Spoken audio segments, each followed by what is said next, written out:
Ladies and gentlemen, welcome to Sessions Café. I'm your host, Kerry D. Singleton, and today we welcome my good friend, Emelyn Stuart, to the show. Welcome.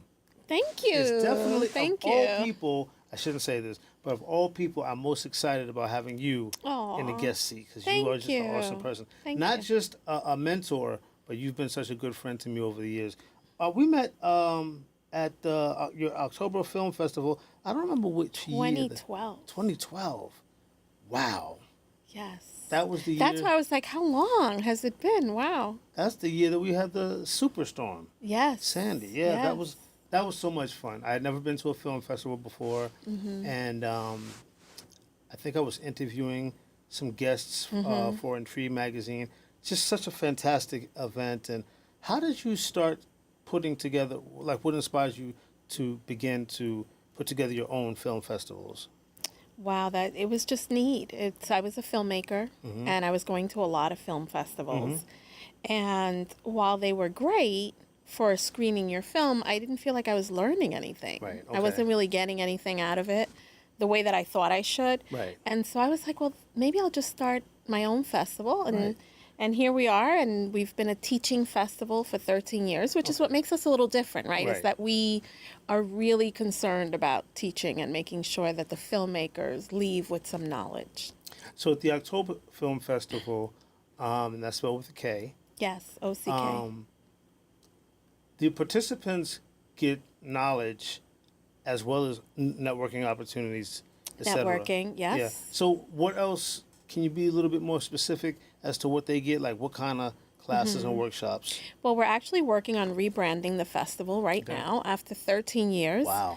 Yeah, because now that I own a movie theater, I wanted to be able to offer distribution, limited theatrical runs, Oscar qualifications, all of those things. And so, so we're in the process of rebranding to be able to not just offer knowledge, but now also the money aspect, right? Which comes from distribution. Yeah. So. And you've spoken on so many different panels, and every time I turn around, which is a good thing, you're on this TV station or in this country speaking.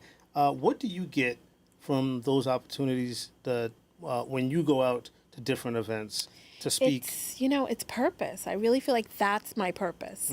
When I started, as you remember, I didn't really know anyone. Somebody gave me a script and it seemed funny. And I contacted the filmmaker. I'm like, what do you need? And he was like, everything. I had no idea what everything was. Right. I was like, yeah, I got you, you know, and spent a ton of money producing this short film. But once it won awards, I was like, if I could figure out how to make money, you know how many filmmakers I could help? Wow. And that became sort of my mission. Now, in terms of Stewart Cinema and Café, which is in the Greenpoint section of Brooklyn, right on the water, it's beautiful. Yeah. What were some of the things that you had to work through from digging the first foundation to what you have today? Wow. Being the first Black Latina to have a movie theater was a major challenge because I was a newbie all around, right? Okay. I couldn't get funding because, what am I going to do with a movie theater? They were like, what are you going to do? Like, we've never seen anybody that looks like you own a movie theater. Yeah. And they're like, and what are you going to, the question was like, what are you going to do with it? I'm like, I'm going to show movies. Show movies, right. Right? But it was so like foreign, like, why? Why are you doing this? And so funding was a challenge. I think developing the relationships with all the studios to be able to get the new movies. Okay, yeah, I didn't think about that. That was challenging, and that took time because it's about relationships and credit and a lot of other things. And then just developing the audience and like just understanding how people viewed Stuart cinema, right? We do so many things. At the end of the day, it's really not about the movies, right? It's about the community. It's about the people. Yeah, you've definitely opened your doors to allowing other people to showcase their films. Yes. You have opened your doors to, especially during the pandemic. You really opened the doors to the cinema during the pandemic. Let's talk about that. Because you turned that theater when a lot of people were afraid to go out and do anything. You Yeah. offered all kinds of things, especially for kids in the Greenpoint area. Yeah, absolutely. We gave away popcorn every day at 2 o'clock. And because we have a standalone cafe, we became essential. And at Right. 4 o'clock, we gave Right. away all of our food. I remember We got a that. company to give us laptops, which we used for people to apply for unemployment, which was great because people were like, my computer's at work. Right. And I can't get in there. Right, exactly. And like people like, I don't have a computer at home. Right. So it was just so many things that we found to be able to help people. Then we installed DVD players in seniors' homes, and we would drop off DVDs at their door. That's right, I You know, remember. just to keep them connected to movies, because that really was important. So many really people was, were yeah. lonely. And a lot of seniors didn't have like Netflix. Right. Like their budgets don't allow for Netflix, Exactly. right? They barely have internet. Right. So we really thought like being able to install the DVDs early on so that we could just drop DVDs off. And they kept us connected to them and the kids, you know, being kids, able yes. to popcorn every day. They could count on that walk. Wow. You know, at 2 o'clock they knew like, oh, that lady would be outside with the popcorn. That lady. Yeah, that Yeah, lady. They were yeah, like that lady from yeah. the movie theater. Yeah. There's another special thing that you serve at the concession stand. And you know where I'm going with that. Mom's empanadas. Oh my gosh. Nothing but nothing Yeah. beats your mother's empanadas. Shout out to your mom. Love her to death. Yeah. Yeah. She's still making them. And you know, that was from me going to the movie theater and not being able to find anything to eat because I don't Right. like hot dogs. Right, right. I don't like popcorn. Right. And I don't really drink soda. Right. So I'm like, so what would I eat? Right. And I don't want to be sneaking food into don't do that. Don't ever sneak food into the Don't- movie theater. yes, Don't do yes. that. And so I was like, if I ever had a movie theater, I would have, you know, tres leche cake and I would have coquito year round. Why do we only have coquito for Christmas? Right, That's like our exactly. eggnog. Like, Right. how come, who said we can only have it for Christmas? Right. Right? I was like, no, I want to drink that every day. And so we have coquito and then tres leche, my favorite dessert. And of course, coffee, because I drink bustelo every day, right? And then the empanadas. The way my mom got us to eat veggies, she would put it in an empanada. Okay. So spinach and cheese, kinda that's sneaking from- it in there. Sneaking it in there. So, but yeah. Yeah, her empanadas and that lemonade. Oh. She still does it the old-fashioned way, where she's like squeezing the juice out of the lemon. There's been times when you're showcasing a movie I don't even care to see. No, I But know. I'm coming down there I know. just for the snacks. So we talked about what steps you had to take to open the cinema, but what steps did you have to take to open the cafe? Because that had to Yeah, be so a whole that thing, was, yeah. I was new to the whole food industry, but it has been a blessing because it's not just about the movies, it's also about the food, Clearly. right? And people come to get their lunch, and we have like a chicken tortilla soup that people love, so Oh my people come God, for tell me that, about it. right? So the food is so, so important, which is why we're opening a concession stand at the Moore Street Market. Okay. Because food is important. So we're putting a mini 6-theater seat in the concession area. Wow. And if you want to sit in the theater where you'll be able to watch never before seen footage, you know, talkbacks from directors and all these different stuff that you're not going to find somewhere else about new movies. And if you want to sit there and watch that, you got to buy something from the concession. Right, And the exactly. concession's going to have our standards, spicy Latin burgers, empanadas, those types of things. I will say this as a person that's had the opportunity to work with you on events that I hosted. You guys are so welcoming, Yeah. and you go well beyond the call of duty when people rent the space. Yeah. You provide hosts if necessary. Of course, you provide food. In some cases, I know that you've even had catered events. Yeah. I know that I've had no less than 5 events Yeah. at Yeah. at the cinema, and it's always wonderful. The guests always feel that yes, they're in a movie theater watching something, right?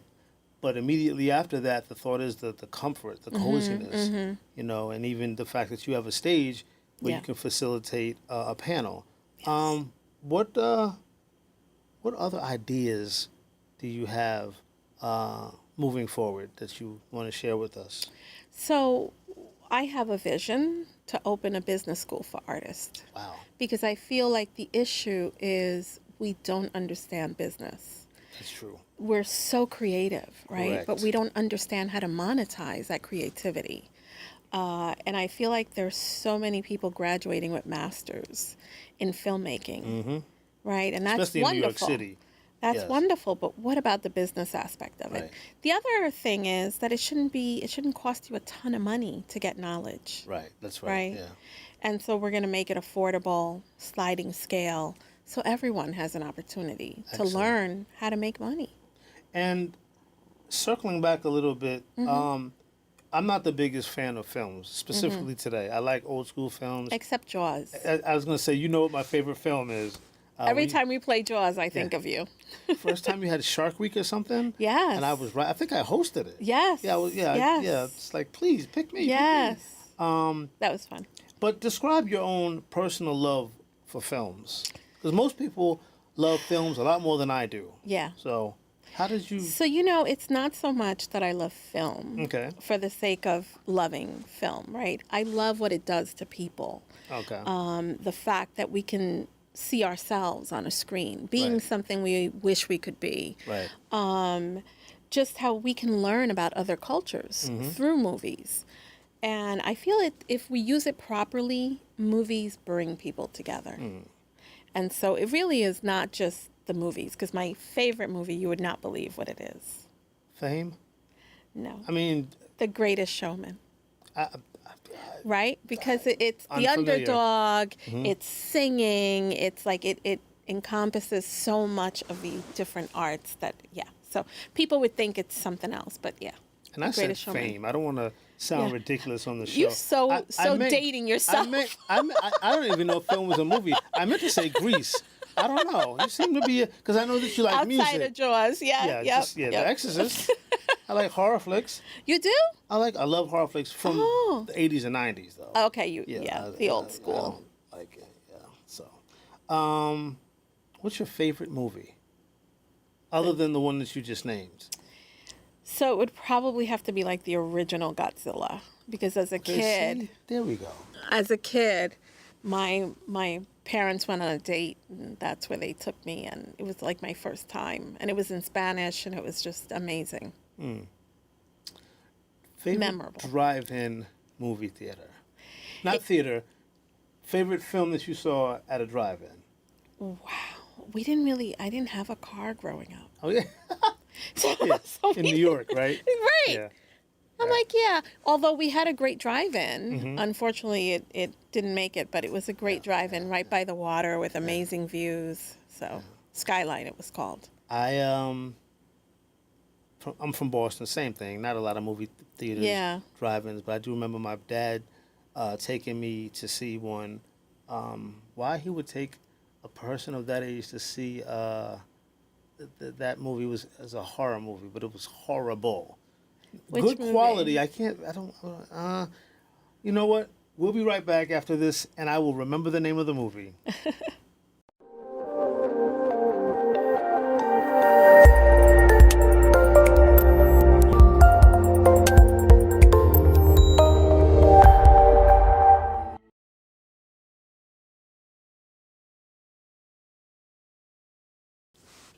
And we're back on Sessions Cafe.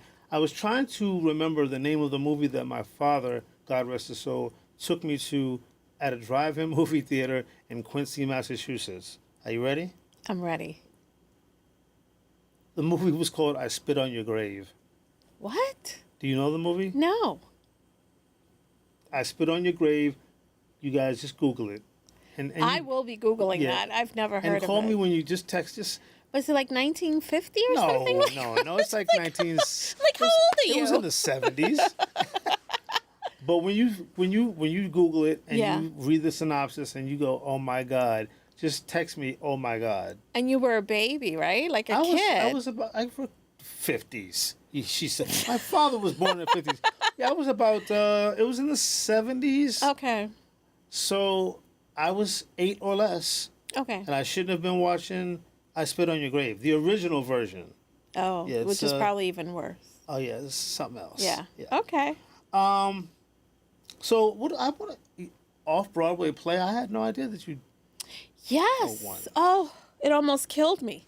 So I'm listening. I did my first off Broadway play many years ago, and it was a labor of love, and we did again. It's one of those things that I read the script and was like, oh, this is wonderful, and we got Kevin Brown from 30 Rock to be in it. Wow.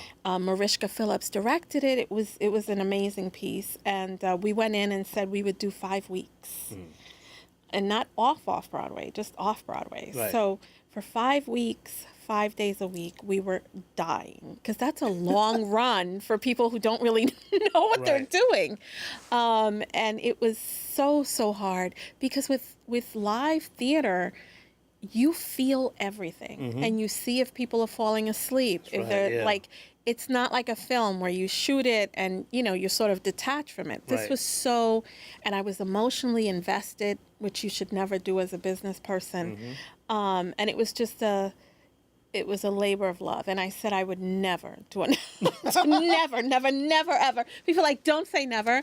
It's a different beast. It is. I was going to say I never acted in a play, but I did, and it was terrible. Not the play, but I couldn't remember You're my acting? line. Yes, my acting. And I played myself. Oh. Yeah, so it was just, my memory is terrible. As you can see, I couldn't even think of the name of the film. But my first book became a Broadway play, on Broadway.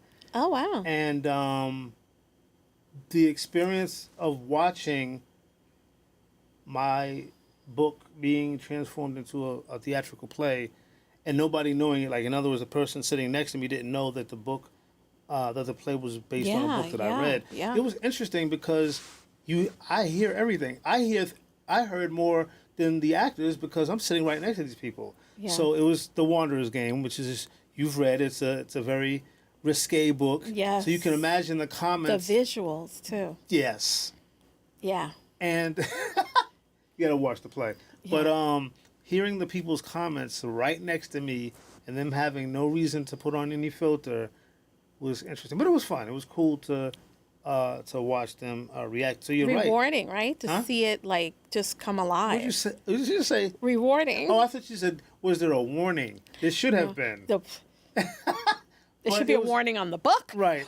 Anywhere that content is shown. Right. But it was really good to experience that. So I get what you're saying about being involved in a project, like a play specifically, and seeing the audience's reaction, because there's no filter. Yeah.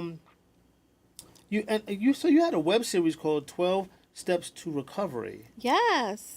These things I don't know until I do research. Really? No. Well, Yeah. you didn't. So I taught you. Well, I sort of taught you about lube. Yeah, that's true. Yeah. So I guess we're even. Yes. Yeah. Google. Yeah. Story. Yeah. No, I didn't know you produced a web series. Yeah. So back when web series were new, it was Awkward Black Girl. Remember her from Issa Rae when she was doing hers? It was her and 12 Steps to Recovery. We were like the two big web series. Yeah, we went to ABFF, all that good stuff. We got picked up by one of the networks. It was probably my third project. And that's when I really was like, okay, I could really do this. And it was sort of confirmation that I could figure out how to make money doing this thing. I sort of feel like you humble yourself. You don't, because you've just had a lot of success stories. It's, from my eyes, I mean, I know it hasn't been easy for you because you've done so many great things that have been rewarding. But I feel like everything that you touch turned to gold. It seems that way to me. I sure hope so. I know you and I have had great conversations. This is why I consider you one of my mentors, because you always give it to me straight. Kerry, do you know how you can monetize this, regardless of what it is? And my answer is always no. And you're always like, well, what you're doing is great, but ... Yeah. You really have the spirit of an entrepreneur. Teaching spirit too. So would you say that? And I'm a servant first. Okay. First and foremost. Yes. Right? So when there's a situation, I'm always like, how are we going to serve? How are we going to help people, right? My brain and then you combine that with I'm a businesswoman, right? So I'm all about like the deliverables. How are we going to make money? How is the show going to get money? How are we going to find the money to pay the people? Like my brain is constantly in that mode. I'm going to have to talk to you sidebar about that very, very question soon. Okay. Wonderful. How do we pay the people? Yeah. The $1,000,000 question. Yeah, right.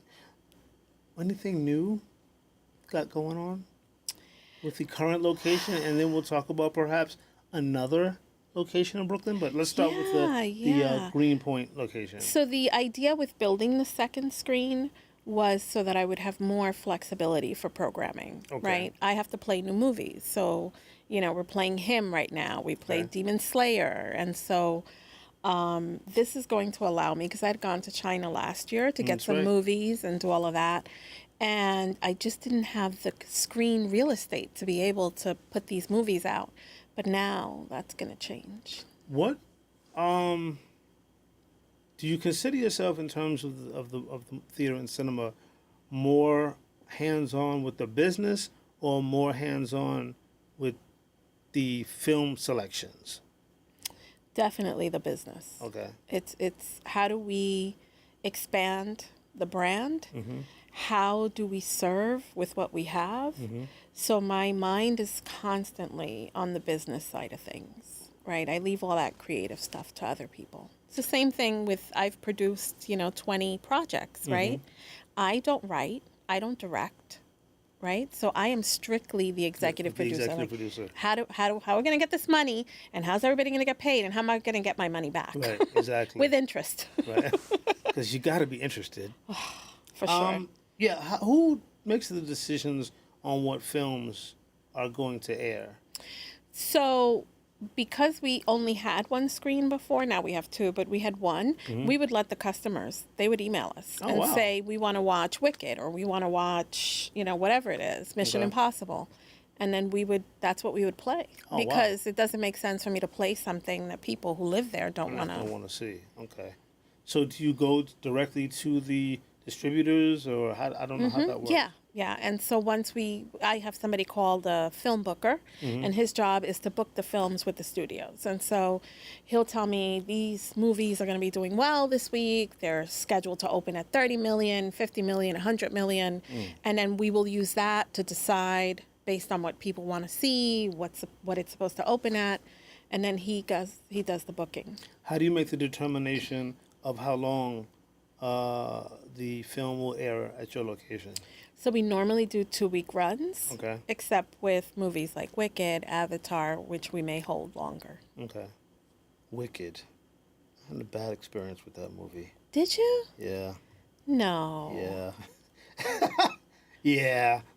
If you said Barbie, I would be like, maybe, but Wicked? Yeah, we'll talk about that on the side. Okay. But fair to say that, I don't know, movies in me, like I said, I'm not a big fan of movies in general, and that's because I have a short attention span. So by the time the credits are finished rolling, I'm sleeping. Yeah. And wanting to exit stage. You strike me as the type that sleeps through movies. Absolutely. I'm an Aries, if that means anything. Yeah. But yeah, absolutely. I'm just not a big fan of movies. So. But yet you love storytelling. Well, that doesn't mean I want to listen to somebody else tell it. I'm just kidding. That was terrible. Says the host. Yeah. Not necessarily untrue. So let's talk about the upcoming October Film Fest. Yes. How can people register? How does that even work? So we are in the process of rebranding. Normally it takes place in October. This year it's going to be December because of the rebranding. So is it going to be the December Film Festival? It'll still be October that takes place in December. Okay. Smarty pants. Had to ask. Yes. Yeah. Okay. Yes. So, and that is so that we can offer more. Okay. And so we're going to, and we don't need that much time for this type of festival that I have envisioning in my head because it's mostly going to be features, shorts that'll play before major films, and then music videos that'll play throughout, the next 6 months. Now, how do you decide what? Can I ask this question? How do you decide who wins and who doesn't? What is the criteria? So we have judges. Okay, what are their? So I only see whatever their top, usually 5 to 10 movies are. Okay. So if we get 200, I may only see maybe 30 because the judges are going through it and. And we used to have free judges. Now we have to pay because it's so much work. Really? When we only had like 30 movies, 10 people would be like, "Oh, I'll watch." But now with hundreds of movies, It's a lot. Is it based on the quality of the film, the sound? And... So we're looking at cinematography, Okay. acting, right? How compelling is the story? How well it was written, right? We're looking at the beats, at the arc of the story. Like we're really looking at all of the sound quality. Is has it been color corrected? Right. Because filmmakers are watching films on the computer. Right. We're watching it in a movie theater. Right? So when you blow it up, it doesn't sound or look the same as it does in your computer, which is why filmmakers need to have screenings. Right. I think that's super important. And I think for filmmakers who are sending their films off to film festivals and have never really seen it on a big screen, Right. that may be why you're not getting in, Right. because they see things that you don't see at home or you don't hear, right, with your headset on your computer. So the winners, how many winners are there? So it's one for each category. So it's Okay. feature, short, documentary, there's one for animation, and web series. That does sound like a lot of work. It Watching all is. those movies. Oh, it's a lot. For you Yeah. who don't like to watch movies, you would be so miserable. You'd watch the first 5 minutes and I'd be like, you would get fired the next day. What's next for you in the world of Stuart Cinema and Cafe? So I just released, it's right now on Tubi, my new movie, Wow. King's Ransom. Okay. It is a comedy about love, and it has a twist at the end. It's very spicy. Well, It's called I wouldn't King. expect it to be anything less. Right, of course. So yeah, King's Ransom. It's showing right now on Tubi. That was my latest production. Okay. So I'm super excited about that. We have Stuart Cinema coming to the market, Moore Street Market in Brooklyn, with a concession stand. So that's going to be fun. And that's going to be in the Brownsville section of Brooklyn.